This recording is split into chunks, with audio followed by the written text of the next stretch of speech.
ನಮಸ್ಕಾರ. ಸುಧಿಶ್ರೀ ನ್ಯೂಸ್ ಚಾನೆಲ್ಗೆ ಸ್ವಾಗತ. ನಾನು ವೈಷ್ಣವಿ ಶ್ರೀನಿವಾಸ್.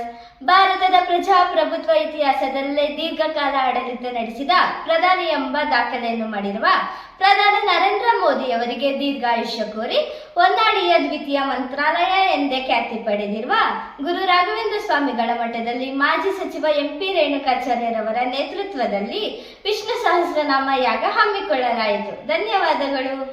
ಓಂ ನಮೋ ಭಗವತೆ ವಾಸುದೇವಾಯ. ಓಂ ನಮೋ ಭಗವತೆ ವಾಸುದೇವಾಯ.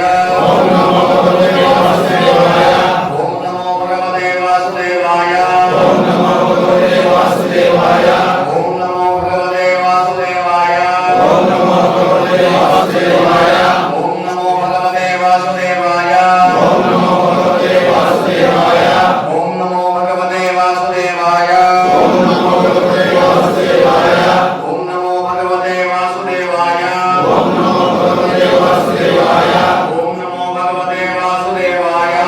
ಓಂ ನಮೋ ಭಗವತೆ ವಾಸುದೇವಾಯ. ನಾವು ಕಳೆದ ವರ್ಷ 1300 ಸಸ್ಯ ಹಾಕಿದ್ವಿ.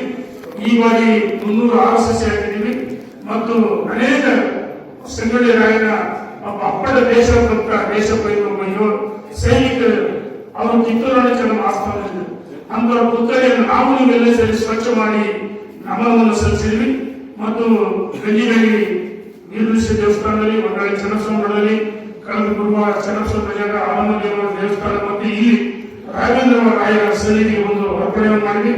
ಆ ಸಂದರ್ಭದಲ್ಲಿ ನಿಮ್ಮ ವಾದಿರಾಜರು ನಮಗೆ ಹೇಳಿದ್ರು, ಸುರೇಶ್ ಅವರು ಸಹ ಇಲ್ಲಿ ಎಲ್ಲ ಪಾಲ್ಗೊಂಡಿದ್ದರು.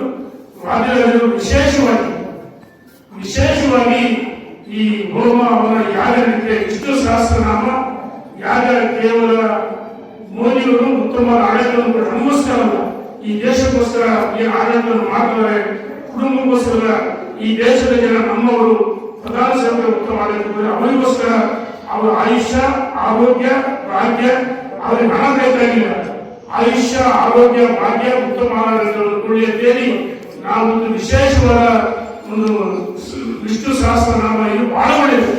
ನಾನು ಕೇಳಿದೆ